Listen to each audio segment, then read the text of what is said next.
Make a hole, make a hole, make a hole. Thank you, thank you, thank you. Let me get that out of his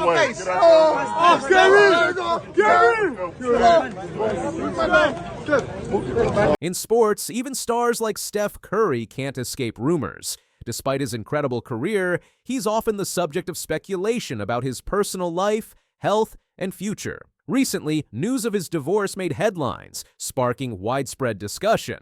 After months of silence, at 36, Steph Curry finally reveals his biggest regret. Fans are shocked. Let's take a closer look. And yet one of the titles you didn't say is NBA wife. Yeah, no, I don't think. That's not really a title in your view. It's not, no, I don't think I'll ever call myself that. Before we proceed further, let's start from the beginning. Steph and Ayesha Curry's relationship started in their teenage years when they met at a church in Charlotte. Their love story grew from those early days into a marriage in 2011, and they now have 3 children together. I think when you see Riley on the podium and stuff, that's exactly how I would have acted back when I was a kid. That's too loud, Daddy. I know. Be quiet. In 2021, rumors started about problems in Steph and Ayesha Curry's marriage, with claims they had an open relationship. Ayesha quickly shut down these rumors, saying they were not true. She responded strongly to a comment online that questioned their marriage. Some people thought these rumors were linked to Steph's parents' divorce in 2020. Despite all this, the Currys have stayed strong, showing their love and sharing happy family moments online. Westbrook on the drive, falling away, won't go. Rebound taken by Iguodala. They do have a timeout. Decide not to use it. Curry, way downtown. Bang! Bang! Oh, what a shot from Curry! With 0.6 of a second remaining.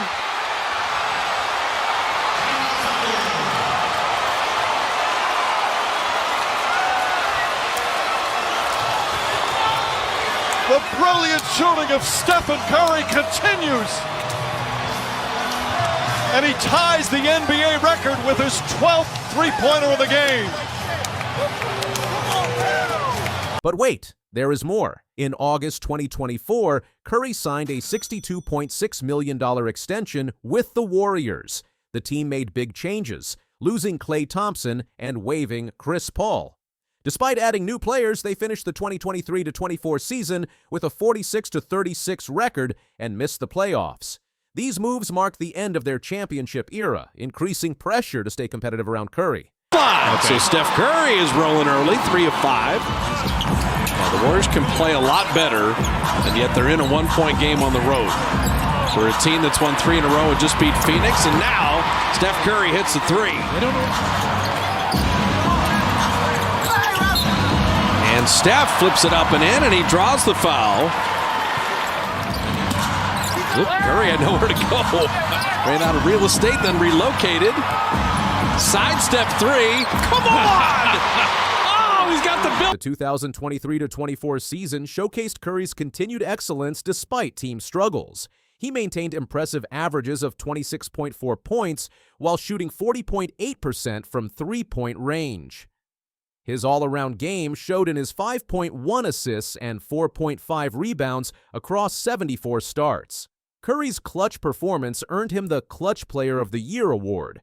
He led the league with 189 points in crucial moments. His 59 field goals and 32 three-pointers in clutch situations demonstrated his reliability. The season proved Curry could still perform at an elite level even as he approached his late 30s. Curry's Instagram profile change caught fans' attention when he removed guard for the @Warriors and replaced it with Olympic gold medalist. Let's see what fan tweeted. Steph has changed his IG profile picture and also removed guard for the @Warriors from his bio. This modification sparked intense speculation about his future with Golden State. A collaboration post with LeBron James added fuel to rumors about potential team changes. Fans began analyzing every social media move for hints about his plans. The Warriors fan base grew concerned despite his contract running through 2026 to 2027. Social media activity became a source of constant speculation about his commitment to the team. These digital changes reflected broader questions about the Warriors' future. Early ankle injuries nearly ended Steph Curry's career, but he worked hard to recover. Cryotherapy became a key part of his routine, helping his muscles recover after games. He also uses oxygen therapy to heal faster and get more energy. Deep tissue massages and infrared treatments keep his body in good shape. These methods help him stay fast and competitive as he ages. Curry's dedication shows he's committed to staying at the top. Oh, but couldn't hold on. Everybody diving on the floor. Curry comes up with it. Horford has it. Smart wrestles it away. And a foul on Golden State. All-out effort from both teams. A 2016 MCL sprain raised ongoing concerns about Curry's knee health and durability. His playing style demands quick movements and sudden direction changes that stress his body. The slight frame that helps his agility also creates worries about long-term durability. Being one of the older players on the roster adds pressure to maintain peak condition. Years of high-intensity play have accumulated wear on his body. Questions persist about how long he can maintain his explosive style. Age-related concerns grow despite his current high-performance level. Leading the Warriors puts a lot of pressure on Curry with constant attention and high expectations. His playoff performances require strong focus and mental strength. His role as a leader goes beyond just playing the game, with media duties and public pressure. Curry has shown great resilience in handling it all, but years of being at the top bring the risk of burnout. As he gets older, managing these stresses while keeping up his performance becomes tougher. It's just... What's wrong with how that looks? That's 2 points. That's just me messing with him. Curry against Connect. Scampers away. Bang shot's good. 23 for Curry. Pass inside. James uses the left hand up and in. He thought he was hit again. And James now with 28 points. Cormac Christie. They call him Max. And big free throws there. Layup inside. Curry gets it to go. Back to 8 with 3:15 remaining. Here comes Schroeder. Back out Curry. Curry, three-pointer. In and out. Tip back out. Curry's going to get another chance. Here's the three. Got it! The Christmas Day 2024 game gained special significance as potentially the final holiday matchup between Curry and James. LeBron reflected on their rivalry, saying, "We don't know how many times we're going to be able to have this matchup." The Lakers secured a close 115-113 win in what might be their last Christmas Day meeting. I don't feel like it. I go out there and try to compete and be young. A lot of the young guys on our team keep me young. Competing with guys like Kuminga, that keeps me young. Steph keeps me young too. And we two are the older guys in the league, but it was fun today. The NBA is sort of defined in eras, right? What does it mean to you to have your own era defined by you, LeBron James, and Kevin Durant? You think about it more the deeper you get into your career because you want to cherish every moment that you have, but you're still in that competitive mode that even though there's respect, there's still that appropriate fear, like I bring the best out of him, he brings the best out of me. Both players acknowledged the possible end of an era in NBA basketball. James spoke about retirement, sparking emotional responses from fans. Their matchup represented 2 generations of NBA excellence nearing their conclusion. The game highlighted the limited time left to see these legends compete. How much thought do you put into how much longer you want to play? More than I probably have before. I think, it's okay to accept and acknowledge that the end is near at whatever point, but only because it allows you to enjoy what's happening right now. But I think the more you talk about it, the more you acknowledge it, it levels up just the sense of urgency of the moment now. At 36, Steph Curry is starting to think about how much longer he'll play. While he's mentioned retirement, he's not ready to leave the game yet. The Warriors' success and young players like Kuminga, Moody, Podziemski, and Jackson Davis might impact his decision. Curry's contract lasts until 2027, but team performance could change his plans. He's now balancing being a mentor to younger players while staying at the top of his game. This shift brings new challenges as he focuses on both his goals and the team's future. GM Mike Dunleavy Jr. has to keep the team strong now while planning for the future. Adding veterans like Anderson, Melton, and Hield helps, but there are still questions. The Warriors might finish low in the Western Conference, so helping young players improve is very important. Jonathan Kuminga could get a big $215 million deal, and the team needs to balance helping Curry with getting ready for what's next. The 2024-25 season presents new obstacles with changed roster dynamics. Losing Thompson's shooting and spacing affects Curry's offensive opportunities. He's taking on more leadership responsibilities with younger teammates. The Warriors' new additions require time to adjust to his playing style. Defensive attention on Curry increases without familiar veteran teammates. The team's offensive system needs adjusting to maximize current personnel. Maintaining efficiency while carrying a heavier load tests his endurance. Warriors management consistently affirms their commitment to building around Curry. His social media activity draws intense analysis from fans and media. Trade rumors surface despite his clear preference to stay in Golden State. The team addresses speculation by highlighting their long-term planning. Curry maintains professional relationships with media while avoiding controversy. His measured responses to rumors help maintain team stability. The organization prioritizes communication to manage public perception. Questions continue about whether the Warriors can win another championship. The Western Conference is getting tougher with rising young teams, and Golden State's recent roster moves show their urgency to make the most of Steph Curry's remaining prime years. Balancing staying competitive now while planning for the future is a challenge, and fans and media are closely watching the team's decisions. Each season brings more pressure to create another championship run, and Curry's legacy is now tied to the team's success in rebuilding. Do you think the Warriors can bring home another title with Curry leading the way? Share your thoughts in the comments section and subscribe for more updates. Did you campaign for an Oscar back then? I don't think I knew what the word was. Politicians campaign. Right. Yeah. No, I mean, it was just different, you know. From singing about floor cleaners to winning an Oscar, Eva Marie Saint's journey redefined Hollywood grace. Suddenly, she vanished from the limelight. What really happened to this golden age icon? We'll shock you. Let's take a closer look. Before we proceed further, let's start from the beginning. Eva Marie Saint's story shows how someone can be a huge movie star while staying completely normal. Born on July 4th, 1924 in Newark, New Jersey, she started her entertainment career as a simple page at NBC, helping out around the TV studio. Unlike many people who come to Hollywood with big dreams of instant fame, Saint worked her way up slowly through early television shows when TV was still new and exciting. One of her first jobs was being a Bonnie maid in commercials, singing about floor cleaners.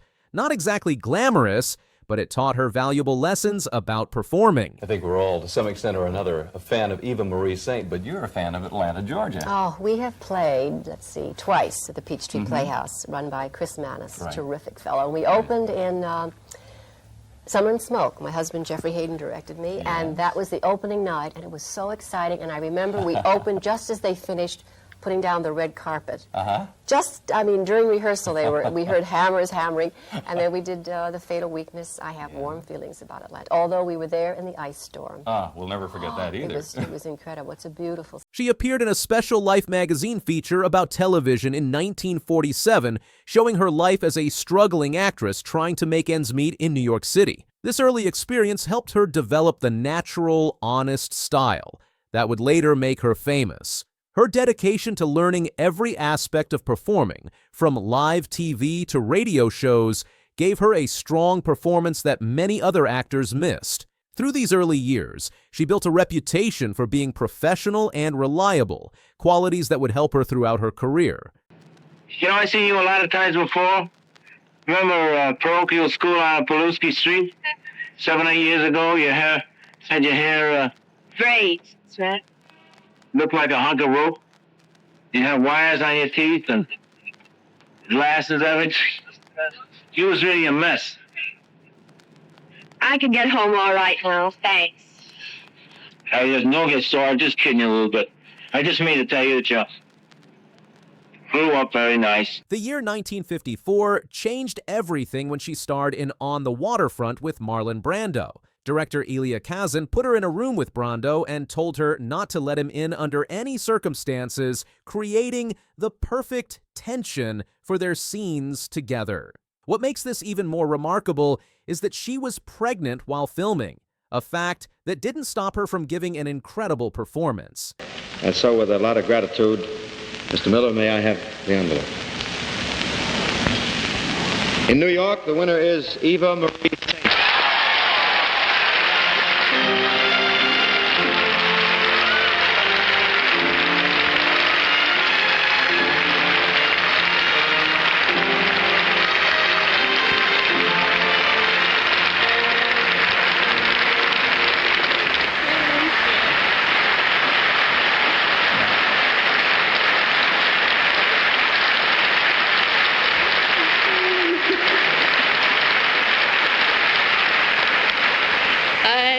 have the baby right here. She won an Oscar for Best Supporting Actress just 2 days before giving birth to her baby, showing her incredible dedication to both her craft and her family. When asked if she campaigned for the Oscar, Saint laughed and said she didn't even know what that meant. Back then, only politicians campaigned for anything. This honest reaction shows how much Hollywood has changed since her early days. The movie won 8 Oscars that night, including Best Picture, and suddenly, Eva Marie Saint was a star.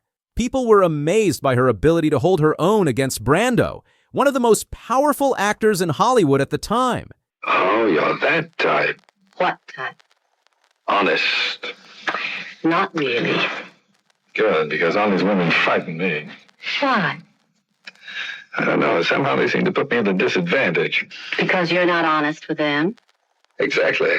Like that business about the 7 parking tickets? What I mean is, the moment I meet an attractive woman, I have to start pretending I've no desire to make love to her. What makes you think you have to conceal it? She might find the idea objectionable. Hitchcock's choice of Saint for North by Northwest surprised many people, but proved to be perfect. Unlike his reputation for being tough on actresses, he treated Saint with respect and care, even taking her shopping at Bergdorf Goodman to pick out her clothes for the movie. When she didn't like the costumes MGM made for her, Hitchcock saw a model walk by in a black dress with red roses and bought it immediately, no questions asked. He gave her 3 simple but important rules for acting: lower your voice, don't use your hands, and look directly into Cary Grant's eyes. These instructions helped her create one of movie history's most memorable performances. She credits Hitchcock with teaching her how to be glamorous while staying natural. Working with Cary Grant taught her that acting could be fun without being overly dramatic. Her experience in this film showed how a great director could bring out the best in an actor while respecting their personal style. No wonder. When you won an Oscar, was your name legally changed to Oscar winner Eva Marie Saint? Yes, and I love it. Saint's perspectives on fame and celebrity culture differ greatly from many modern stars. She often recalls a memorable moment when she walked into a movie theater with Cary Grant and witnessed the buzz of excitement that followed him. Rather than being excited by the attention, she asked Grant how he handled such reactions to his presence. His response showed his wisdom about fame. He explained that the people would go home happy because they saw him, and that making them happy was part of the job. Saint took this lesson to heart throughout her career, staying humble about her own fame. Unlike many stars who sought constant attention, she preferred letting her work speak for itself. She remembered these early lessons about fame throughout her decades in Hollywood, helping her maintain perspective on what really mattered. Her dedication to craft and performance quality never wavered over her long career. From early live television dramas to recent film appearances, she approached each role with the same professional attitude. During her Broadway performances, she earned praise for her ability to hold her own alongside legendary actresses like Lillian Gish. Her television work earned her multiple Emmy nominations, with critics comparing her to the great Helen Hayes. When working on films, she was known for doing whatever it took to get the scene right, whether that meant multiple takes or adapting to different directors' styles. She viewed acting as a craft to be continually perfected rather than just a path to fame. You've been married to the same man since 1951. You have 2 kids. How many grandkids? 3. Career, family, I mean, it was never an issue with you. It was never an issue because I made decisions. I had an agent once who wanted me to do many more movies. And I said, I can't. I can only do 1 a year, if that. I have children, little children. And he said, well, I guess you won't be a superstar. And I said, well, I guess not. And what happened to that agent? Fired him. Looking back at her career choices, Saint expresses no regrets about choosing a more balanced life over superstardom. She takes pride in maintaining normal relationships and creating a stable home environment while still achieving significant professional success. Her career demonstrates that it's possible to succeed in Hollywood without compromising personal values or family commitments. She still attends industry events and takes occasional roles that interest her, showing how to stay relevant while aging gracefully. Her legacy includes not just her performances, but also her example of maintaining integrity in an industry often lacking it. The standing ovation she received at the 2018 Academy Awards showed how much respect she has earned from multiple generations in Hollywood. Saint's influence extends beyond her performances to how she conducted herself as a professional. She never engaged in public feuds or tabloid drama, instead focusing on her work and family. Her approach to choosing roles was selective but purposeful, taking parts that challenged her while fitting into her family life. Even when working with demanding directors or difficult co-stars, she maintained her composure and professionalism. Her later career choices, including voice work and character roles, showed her willingness to adapt while staying true to her principles. This combination of adaptability and integrity helped her maintain a relevant career across 8 decades. Young actors often seek her advice, not just about acting, but about how to build a sustainable career while keeping one's personal life intact. The story of Eva Marie Saint provides valuable lessons about success, integrity, and longevity in show business. Her career proves that talent, professionalism, and strong personal values can create lasting success in Hollywood. While she might not have become the biggest superstar, she achieved something rarer, a respected career spanning nearly 8 decades while maintaining a happy personal life. Her example shows that success doesn't require sacrificing one's principles or family relationships. As one of the last living connections to Hollywood's golden age, she represents a different approach to stardom, one based on talent, hard work, and staying true to oneself, rather than seeking fame at any cost. Whenever I start a project, I kind of question whether I know what I'm doing at all. And after 3 years of not making a film or working in the theater, I think I had this feeling of, do I know how to do this? Richard Gere, at 75, finally breaks his silence on the rumors, and the truth is even more shocking than expected. From a health crisis during a family trip to Mexico to his stunning decision to leave Hollywood for Madrid, Gere's life has taken a dramatic turn. In early 2023, alarm bells rang throughout Hollywood when news broke that Gere had been hospitalized while vacationing in Mexico. What should have been a joyous celebration of his wife Alejandra Silva's 40th birthday transformed into a serious health crisis that had fans worldwide holding their breath. Breaking his silence on the incident, Gere has finally confirmed the severity of the situation. He was diagnosed with pneumonia, requiring immediate hospitalization. The situation was even more complex than initially reported. It wasn't just Gere who fell ill, but several family members as well. His youngest son also battled pneumonia along with sinus and ear infections, turning their family vacation into a challenging medical emergency. The worst is behind us now, Alejandra shared on social media, expressing heartfelt gratitude to Dr. Rios and the medical team at La Jolla Hospital. The family had been in Mexico working on a conservation project south of Puerto Vallarta when the health crisis struck. You're moving to Spain. You're leaving. My wife is Spanish, and is this a problem for anybody out there? No, we were going to miss you. The most stunning confirmation from Gere concerns his decision to relocate to Madrid, Spain. This wasn't a temporary move or an extended vacation. It was a deliberate choice to completely reshape his life priorities.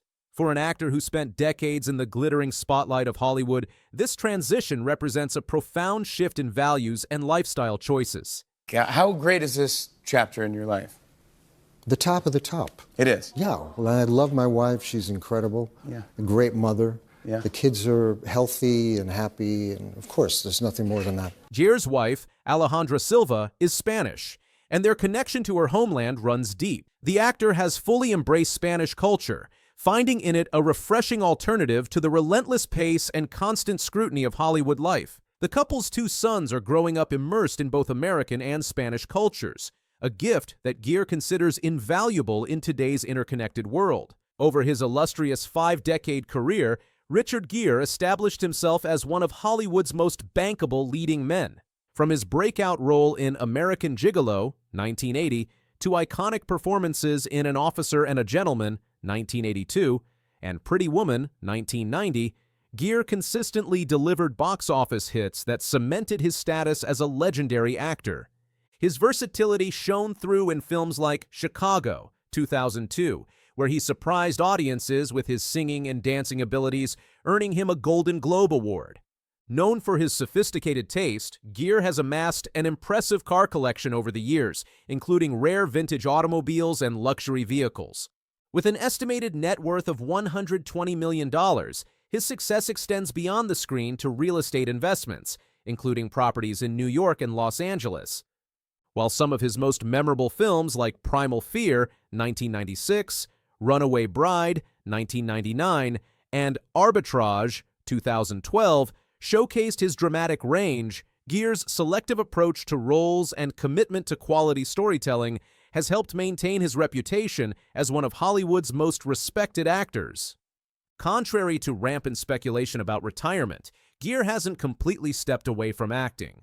However, he's become increasingly selective about his roles, choosing projects that align with his personal values and humanitarian interests. His recent performances demonstrate that at 75, his ability to portray complex characters remains undiminished. Throughout his decades in Hollywood, Gere has consistently chosen roles that resonated with his beliefs, even when those choices came at a significant professional cost. One of the most significant aspects of Gere's life that he's finally addressing openly is his longtime advocacy for Tibet. His commitment to this cause has had a profound impact on his career trajectory, leading to certain doors in Hollywood closing while opening others aligned with his values. Gere's activism has come with real consequences, including being effectively blacklisted from certain major studio productions due to Chinese market considerations. However, he stands firm in his conviction that some things are more important than commercial success. This principled stance has earned him respect from human rights activists worldwide, even as it limited his Hollywood opportunities. The most touching confirmations come from Gere's revelations about family life. At 75, he's experiencing fatherhood again, with a perspective shaped by decades of life experience. While some might raise eyebrows at the 33-year age gap with his wife Alejandra, their relationship has proven to be one of deep understanding and shared values. Their partnership is strengthened by shared commitments to philanthropy and humanitarian causes, proving that meaningful connections transcend conventional age expectations. In Madrid, Gere and his family have established a life away from the constant glare of Hollywood paparazzi. They've embraced local customs, and Gere has been spotted enjoying simple pleasures like family walks in the park and casual dinners at local restaurants, activities that would have drawn overwhelming attention in Los Angeles. He's embraced a more balanced way of living, combining his longtime Buddhist practices with family time and selective professional engagements. His recovery and subsequent health management have become a proof to resilience at any age. While Gere continues to act, his approach to choosing roles has evolved. He's more interested in projects that tell meaningful stories and align with his values than in commercial success. Gere remains actively involved in humanitarian causes.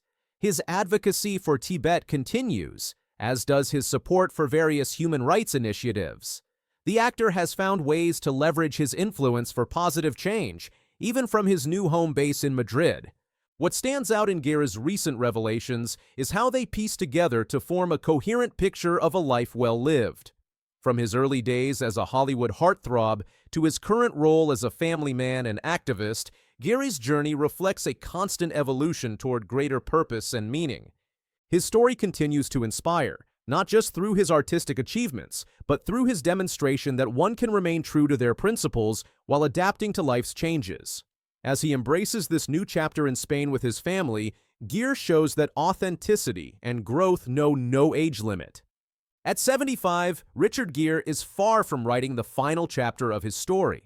Instead, he's showing that life's most meaningful adventures can come at any age. His confirmations about various aspects of his life provide inspiration for those seeking to live more authentically, regardless of age or circumstance. For fans worldwide, these revelations from Gere provide both closure and inspiration. They reveal a man who has chosen to write his own script, both on and off the screen, proving that the most compelling stories are often those that break from convention to follow a more genuine path. In confirming these long-standing rumors, Gere hasn't just cleared the air. He's provided a masterclass in living life on one's own terms. His journey from Hollywood heartthrob to humanitarian, from American movie star to European family man, shows that the most satisfying roles we play are often the ones that stay truest to our hearts.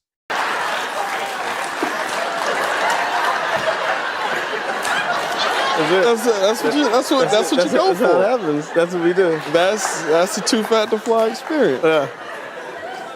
You remember when you was little, you used to eat something good, start dancing? I want to be on TV. These words, spoken by a young boy with a severe stutter in his 6th grade classroom, would prove prophetic. That boy was Steve Harvey, and his journey from that classroom declaration to becoming one of television's most recognizable faces is just one of the fascinating stories behind The Steve Harvey Show, a beloved sitcom that captured audiences' hearts from 1996 to 2002. No, because when I did get on the show and brought that character to life, there was a lot of slack from the NAACP and others like that about why do we need these kind of characters. Recently, actress Terry Vaughn, who portrayed the vivacious Levita Jenkins on the show, broke her silence about what really happened behind the scenes, revealing both the triumphs and tensions that shaped this iconic series. Her revelations offer a compelling glimpse into the complex dynamics that played out when the cameras stopped rolling. Tie is all crooked. Let me fix it.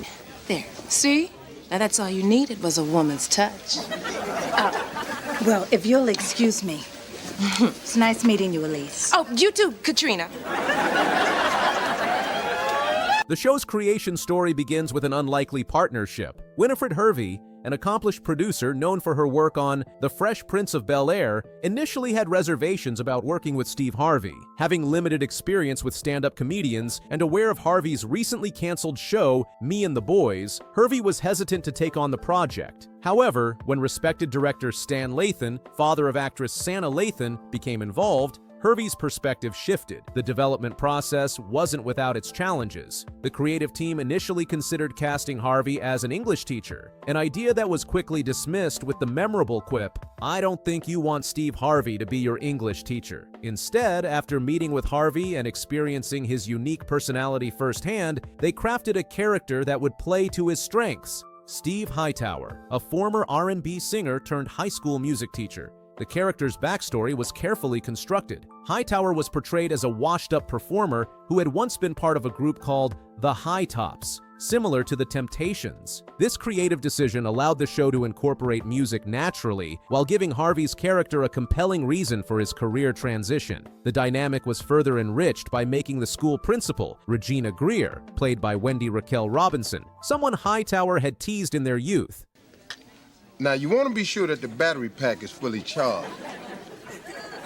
This camera has autofocus. Hightower, I just came from the lunchroom. While the show presented a harmonious facade on screen, behind the scenes, creative tensions simmered. Steve Harvey found himself at odds with producers over the show's direction. He advocated for addressing serious issues like teen pregnancy and drug abuse, believing that comedy could be an effective vehicle for tackling challenging topics. However, the network preferred to maintain the show's lighter tone, creating a source of ongoing friction. Terry Vaughn's recent revelations have shed new light on the workplace dynamics, particularly regarding Steve Harvey's personality and expectations. According to Vaughn, Harvey's now famous confidence was very much present during the show's run. She described him as always cocky, noting that his current public persona isn't new. It's simply more visible due to his elevated platform. One particularly telling anecdote involved Harvey's expectations regarding the female cast members' appearance during rehearsals. While Vaughn and her colleagues would arrive in comfortable attire suitable for long hours of rehearsal, Harvey would regularly question their casual choices, suggesting they should wear dresses and heels instead. This attitude, while presented humorously, reflected deeper gender dynamics at play within the production. The show's impact on popular culture was significant, but it wasn't without controversy. Critics pointed to several problematic elements, including the portrayal of gender roles and the presence of colorism. The show faced backlash for sometimes reinforcing stereotypes about women and presenting outdated views about gender dynamics. The representation of skin tone differences within the Black community became a particular point of contention. Some viewers noticed and criticized how the show seemed to associate lighter skin tones with greater success and privilege, contributing to ongoing discussions about colorism in media representation. Cedric the Entertainer's character, while beloved by many, also drew criticism for potentially reinforcing stereotypes about Black men. His portrayal as the comedic, sometimes irresponsible friend raised questions about the responsibility of media in presenting diverse and nuanced representations of Black masculinity.